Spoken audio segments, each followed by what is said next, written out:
মুলতবি প্রস্তাবের উপরে বক্তব্য প্রদানের সুযোগ দেওয়ার জন্য। মাননীয় স্পিকার, কিছুক্ষণ আগে আমাদের সর্বশ্রদ্ধেয় মাননীয় সাংসদ আন্দালিব রহমান পার্থ যখন বক্তব্য দিচ্ছিলেন, উনি যখন বললেন যে সংবিধান যারা ছুঁড়ে ফেলতে চায় তাদেরকে স্বাধীনতা বিরোধীর সাথে উনি অ্যালাইন করলেন, ট্যাগ করলেন মাননীয় স্পিকার। এবং তখন ট্রেজারি বেঞ্চের সম্মানিত মাননীয় মন্ত্রী যারা ছিলেন তারা সেটাকে টেবিল চাপড়িয়ে সেটাকে সমর্থন দিলেন। মাননীয় স্পিকার, গণতন্ত্রের জন্য যিনি আপোষহীন লড়াই করে গিয়েছেন বেগম জিয়া, উনি বলেছিলেন যেদিন জনতার সরকার প্রতিষ্ঠিত হবে, যেদিন এই পার্লামেন্ট জনতার সরকারের কাছে যাবে, এদিন এই সংবিধানকে ছুঁড়ে ফেলা হবে। ট্রেজারি বেঞ্চের যে মন্ত্রীরা ছিলেন তারা দীর্ঘদিন, তাদের সারা জীবন তারা বেগম জিয়ার সাথে রাজনীতি করেছেন।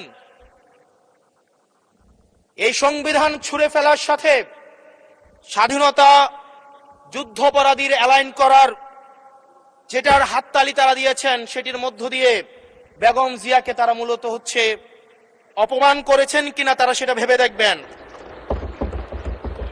মাননীয় স্পিকার, আমি বক্তব্য দেওয়ার জন্য অনেক কিছু রেডি করে নিয়ে এসেছিলাম।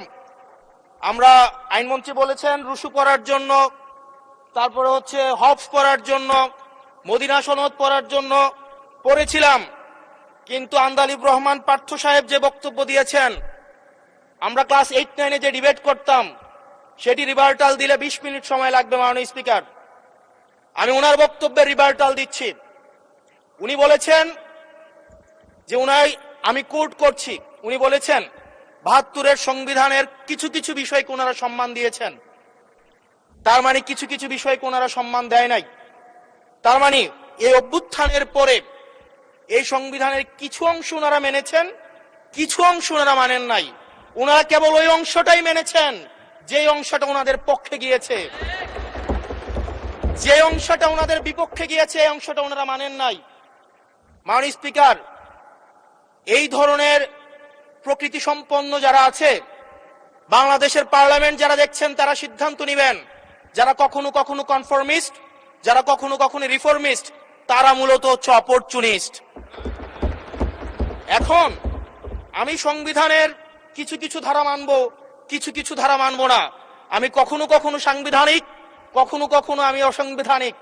মাননীয় স্পিকার, যখন ডক্ট্রিন অফ নেসেসিটির প্রশ্ন আসে, মাননীয় স্পিকার, এই এক্সিস্টিং সংবিধান অনুযায়ী যখন 7A এবং 7B বলবৎ থাকে, সেই জায়গা থেকে আইনজ্ঞরা, মাননীয় স্বরাষ্ট্রমন্ত্রী উনি থাকলে ভালো হতো। ডক্ট্রিন অফ নেসেসিটি মাননীয় স্পিকার 48-3 অনুযায়ী রাষ্ট্রপতি সুপ্রিম কোর্টের মাধ্যমে একটা এই 106-এর অ্যাডভাইজরি একটা রুল আছে মাননীয় স্পিকার। এই অ্যাডভাইজরি রুলের মাধ্যমে সংবিধানের ফান্ডামেন্টাল কোনো বিষয় কম্প্রোমাইজ করা যায় না। মাননীয় স্পিকার, যদি আমি এই সংবিধান মানি তাহলে এই অন্তর্বর্তীকালীন সরকারের বৈধতা প্রশ্নবিদ্ধ হয়। মাননীয় স্পিকার, মাননীয় স্পিকার, যদি এই সংবিধানকে আমি ধারণ করতে চাই, মেনে চলতে চাই, সেদিন 64 বিধি অনুযায়ী অ্যাটর্নি জেনারেল নিয়োগ দেওয়া হয়েছিল 6 আগস্ট। মাননীয় স্পিকার, এই সংসদে প্রশ্ন রাখতে চাই, তৎকালীন বর্তমান রাষ্ট্রপতি চুপ্পু, তখন বলা হয়েছে অ্যাটর্নি জেনারেল নিয়োগ দেওয়ার ক্ষেত্রে প্রধানমন্ত্রীর সাথে আলোচনা করতে হবে। সেদিন কোন প্রধানমন্ত্রীর সাথে আলোচনা করা হয়েছিল সেটা আমাদেরকে অ্যাটর্নি জেনারেল জানাবেন।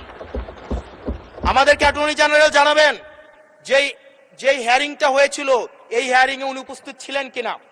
তখনকার সময় যিনি প্রধান বিচারপতি ছিলেন ওবায়দুল হক, তিনি তখন কোথায় ছিলেন, সেই রায়ের কপিটা আমরা দেখতে চাই। মাননীয় স্পিকার, মাননীয় স্পিকার, আপনি যখন বেগম জিয়াকে 6 আগস্ট সর্বপ্রথম ছাত্র জনতা যখন সিদ্ধান্ত নিয়েছিল আর এক মুহূর্ত বেগম জিয়াকে কারাগারে থাকতে দিবে না, বেগম জিয়াকে রাষ্ট্রপতির আদেশের মধ্য দিয়ে বেগম জিয়াকে সেদিনই কারাগার থেকে যেই জুলুমের মধ্যে রাখা হয়েছিল সেটা থেকে ছাত্র জনতার রায়ের মধ্য দিয়ে সেখান থেকে বের করে আনা হয়েছিল। মাননীয় স্পিকার, যদি এই সংবিধানকে বাইবেল ধরে নেই, এই সংবিধানকে যদি গসপেল ধরে নেই, এই গসপেলের পুরোহিত অনুযায়ী যেভাবে ভ্যাটিকান সিটি চলে সেটা যদি আমরা ধরে নেই, তাহলে মাননীয় স্পিকার সেদিন বেগম জিয়া জেল থেকে বের হতে পারেন না। মাননীয় স্পিকার সেদিন বেগম জিয়া জেল থেকে বের হয়েছিল অভ্যুত্থানের জনরায়ের ভিত্তিতে। মাননীয় স্পিকার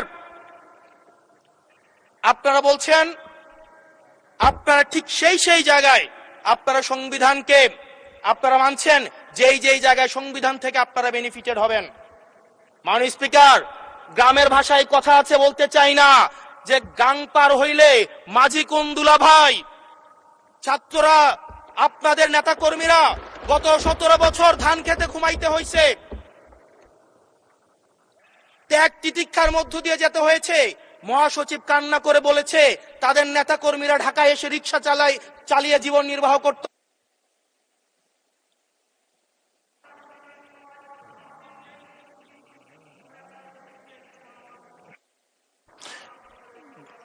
এক মিনিট বলেন। মাননীয় স্পিকার, আজকে দেখেন, আজকে লক্ষ লক্ষ নেতা কর্মী তাদের রক্ত দিয়েছে। ফ্যাসিবাদ বিরোধী প্রত্যেকটি রাজনৈতিক দল, কোন রাজনৈতিক দলকে বিশেষভাবে আমি আলাদা করতে চাই না, ফ্যাসিবাদ বিরোধী প্রত্যেকটি রাজনৈতিক দলের রক্ত, শ্রম, ঘামের মধ্য দিয়ে এই হাসিনার পতন হয়েছে। এই হাসিনার পতনের পরে যখন জনরায়, মাননীয় স্পিকার, যখন জনরায় কখনো কেতাবের কাছে মাথা নত করে না। এটা ভ্যাটিকান সিটি নয় যে গসপেল অনুযায়ী হচ্ছে দেশ পরিচালিত হবে। 68% জনগণ তারা সিদ্ধান্ত জানিয়ে দিয়েছে এই সংবিধানের যেই বেসিক স্ট্রাকচারাল জায়গায় কোন জায়গাগুলোতে রিফরমেশন আনতে হবে। মাননীয় স্পিকার, আন্দালিব রহমান পার্থ সাহেব বলেছেন যে অর্ডারে নাকি হচ্ছে সংবিধান সংস্কার পরিষদের গঠনটা নাই। উনি যদি একটু পরিশ্রম করতেন, জাস্ট একটা পাতা উল্টাইতেন, একটা পাতা পরেই বলা হয়েছে সংবিধান সংস্কার পরিষদ গঠন যদি যুক্ত। ধন্যবাদ মাননীয় সদস্য।